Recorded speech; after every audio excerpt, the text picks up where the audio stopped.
네, 박서방 유료 회원 추적에 청신호가 켜졌습니다. 앞서 보신 것처럼 경찰이 가상화폐 거래소 등을 압수수색하면서 다수의 유료 회원이 특정이 됐습니다. 이제 경찰 수사망을 점점 좁힌 건데 앞으로 이제 더 많은 유료 회원들이 검거될 수 있겠죠? 뭐 그렇죠. 이제 저번에도 한번 제가 말씀드렸던 것 같은데 순서가 네. 가상화폐 거래소를 통해 가지고 가상화폐를 보낸 사람들 유료 회원들이에요. 네. 이 사람들을 추리고 그럼 이 사람들이 결국에는 이 조주빈 일당하고 나눈 텔레그램 대화방 이런 것들을 좀 보려고 할 거예요. 그래서 네. 가장 중요한 건 이 조주빈의 어떤 그 디지털 기기의 보건 문제다. 그래서 이제 증거가 나와야 이 유료 회원들을 어떻게든지 처벌하는 것이지 그게 안 나오면 돈 보낸 것만 가지고 처벌할 수는 없거든요. 네. 예를 들어서 가상화폐 보냈다. 걔는 왜 보내겠어요? 뭔가 있을 것 같죠. 심증은 있습니다. 하지만 처벌하기 위해서는 구체적인 어떤 증거와 어떤 범행 얘기가 나와야 돼요. 그러려면 역시 그 텔레그램에서 어떤 대화를 주고받고 어떤 영상을 받았고 이걸 어떤 영상을 유포했는지 이걸 봐야 되기 때문에 그렇기 때문에 조주빈 같은 사람들의 어떤 디지털 증거에 대한 복원 이런 것들이 중요한 겁니다. 네. 네, 이번에 이 붙잡힌 유료 회원들도 이 신상을 공개해야 한다 뭐 이런 여론이 높은데 이건 가능할까요? 글쎄 뭐 이거는 법적으로 가능하기도 하고 가능하지 않기도 하죠. 왜냐하면 지금 보시면 성폭법에 보시면요. 이렇게 규정이 돼 있어요. 국민의 알 권리 보장, 피의자의 재범 방지, 범죄 예방, 범행 증거 확실한 이거거든요. 네. 그러니까 사실은 아까 제가 말씀드렸던 그런 증거가 나오면 범행 증거가 확실한 경우에는 들어갈 수도 있어요. 예를 들면 미성년자에 관한 영상을 다운받아서 몰래카메라 다운받아서 외부로 보냈다. 이렇게 되면 이거 범행 증거 확실한 거 아니겠어요? 그건 뭐 디지털 증거 보면 되는 거니까 본인이 부인한다고 해서 어떻게 할 수 있는 게 아니죠. 근데 다만 예를 들어서 국민의 알 권리하고 이 범행이 그렇게 중요한가 이걸 해봤을 때 과연 이 수많은 유료 회원들의 신상을 다 공개하는 것이 이익 형량을 해봤을 때 맞는가? 이 부분은 아마 경찰에도 좀 고민을 할 거예요. 그래서 네네. 제가 단정적으로 신상 공개가 될 것이다, 되지 않을 것이다라는 얘기는 지금으로서는 속단하기 어렵죠. 네. 그렇군요. 이제 박서방 공동 운영자 외에도 고액방 유료 회원들도 공범으로 포함될 가능성이 있는 것으로 지금 알려지고 있는데요. 이런 가운데 조주빈이 이 고액방 유료 회원들을 모집할 때 참 어떻게 보면 황당한 광고인데 성매매를 할 필요 없다는 취지로 얘기를 했다고 하더라고요. 이게 이 성착취 영상을 보는 거를 좀 뛰어넘는 그런 방이었다. 박사방이 그렇게도 볼 수 있을 것 같거든요. 그러게요. 그러니까 이게 사실은 의미하는 바가 굉장히 많은 것 같아요. 네. 그러니까 이와 연관돼서 여러 가지 행위들이 이루어진 것으로 지금 이제 추정은 되고 있는데, 네네. 뭐 경찰도 이 현행범 체포하는 거 아니기 때문에 사실은 영상은 있습니다만 실제로 어떤 식으로 전개됐는지는 이제 전모가 좀 더 밝혀져야 되는 이제 그런 그 상황인 거죠. 예. 그러니까 뭐 그런 정도로까지 수위가 높다 이걸 지금 이야기한 것 같아요. 네네. 대부분. 근데 약간은 좀 뭐 과장 광고일 수도 있다라고 생각하는데 일단은 그렇게 사람들을 끌어모은 거고, 예. 이제 그래서 실제로 또 많은 회원들이 지금 이제 가입을 했다는 거 아니겠어요? 그렇죠. 저는 좀 납득이 안 가더라고요, 사실은. 이렇게까지 뭐 그 거금을 들여서 이런 식으로 해가지고 자기의 성적 욕망을 해소할 필요가 있었을까? 예. 그런데 의외로 그런 분들이 좀 많았던 것 같고, 예. 그러니까 제가 보기에는 이 조주빈은 그런 사람들의 욕구를 좀 정확하게 나름 파악을 하고, 예. 지금 이제 이런 광고도 내고 그랬던 게 아닌가 싶어요. 예. 네. 변호사님, 심지어 이 조주빈이 이 고액방의 유료 회원들에게 이 피해자를 찾아가서 성폭행을 하게 시키고 또 이걸 촬영하도록 시켰다고 하던데 이렇게 되면 사실상 뭐 포주 노릇을 한 게 아닌가 이런 지적도 나오거든요.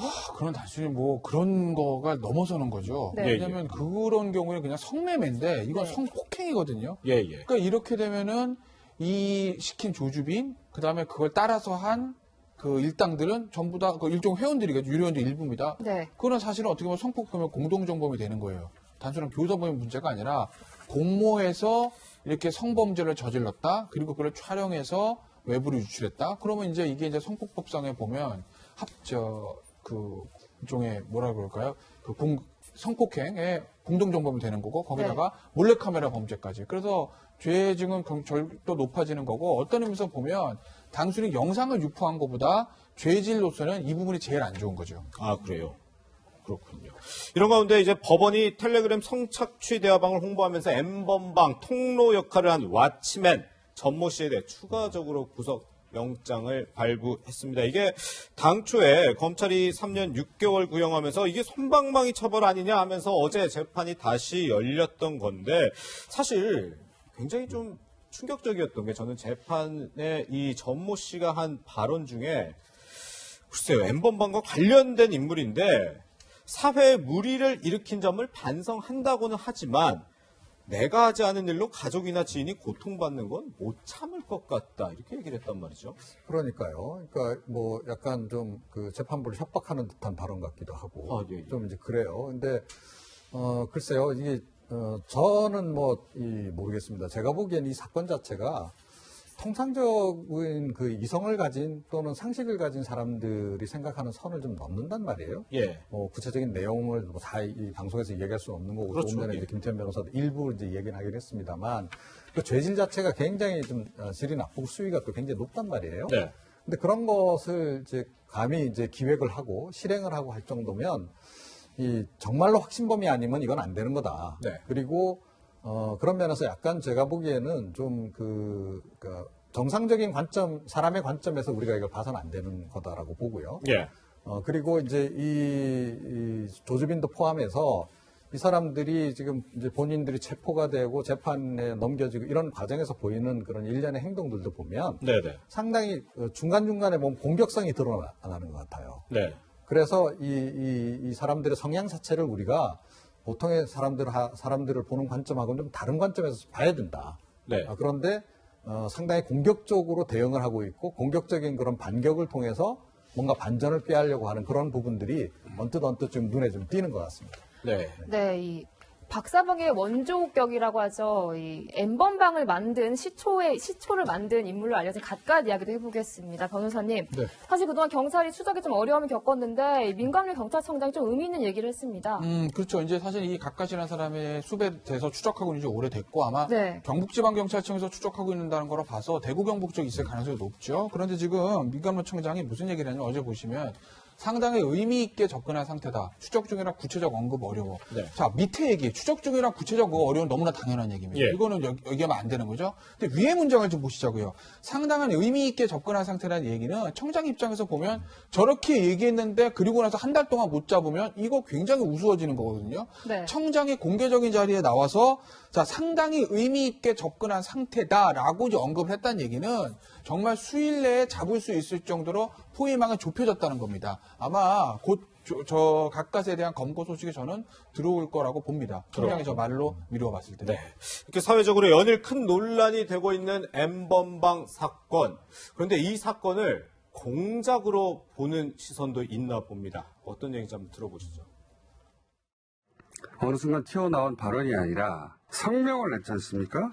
이것은 고민해서 만들어진 메시지거든요. 저는 이것이 공작의 냄새가 진하게 난다고, 매우 강력하게 표현한다고 개인적으로 주장합니다. 텔레그램에 써보던 해외에 있습니다. 누구도 실제 텔레그램의 오간 이야기를 정확하게 알 수가 없어요. 디지털 정보는 얼마든지 만들어낼 수가 있습니다. 미래통합당이 우리 당의 엠번방 연루자가 있다면 정계에서 완전 퇴출이라는 뜬금없는 메시지를 낸 이것은 정반대로 더불어민주당에 누군가를 만들어냈을 수도 있다는 얘기입니다. 이 얘기가 왜 나왔냐면 미래통합당에서 엠번방 사건 TF 대책위원회를 구성한다고 하면서 통합당에 관련자가 있으면 제명하겠다 이렇게 얘기를 했더니 갑자기 공작 얘기를 하고 민주당 얘기를 했어요. 근데 김어준 씨는 왜 거의 대부분의 사람들이 이렇게 음모론적 관점에서 보는지 모르겠어요. 네. 자, 황교안 대표가 호기심 어쩌고 했을 때 도대체 성인지 감성이 있냐고 비판하던 때가 엊그제 같은데. 네네. 그런데 미래통합당의 무관용 원칙에 따라 뭐 다른 당 얘기한 것도 아니에요. 예. 미래통합당 내 후보 중에서 이런 거에 관련된 사람이 있으면 완전 퇴출시키겠다. 예. 너무나 당연한 얘기 아니에요? 네. 민주당도 그렇게 해야 되고 정의당도 그렇게 해야 되고 민생당도 그렇게 해야 되고 모든 당 그렇게 해야 되는 게 당연한 얘기 아니겠습니까? 네네. 미래통합당 입장에서 보면 당연한 얘기를 했을 뿐인데 왜 그걸 뭔가 프레임 우는 거기다가 무슨 얘기까지 하냐면 디지털 정보를 얼마 전에 만들어냈어. 이 얘기는 예. 미래통합당에서 무슨 디지털 정보 조작해가지고 자 민주당 후보 누구 하나 있네? 그러니 니들 어떻게 할까? 뭐 이런다는 얘기인가요? 그냥 이 얘기를 하는 이유를 도대체 모르겠습니다. 네. 네. 이렇게 디지털 성착취 사건 속보와 갑자기 튀어나온 음모론까지 짚어봤습니다. 두 분간 여기서 인사드리겠습니다. 고맙습니다.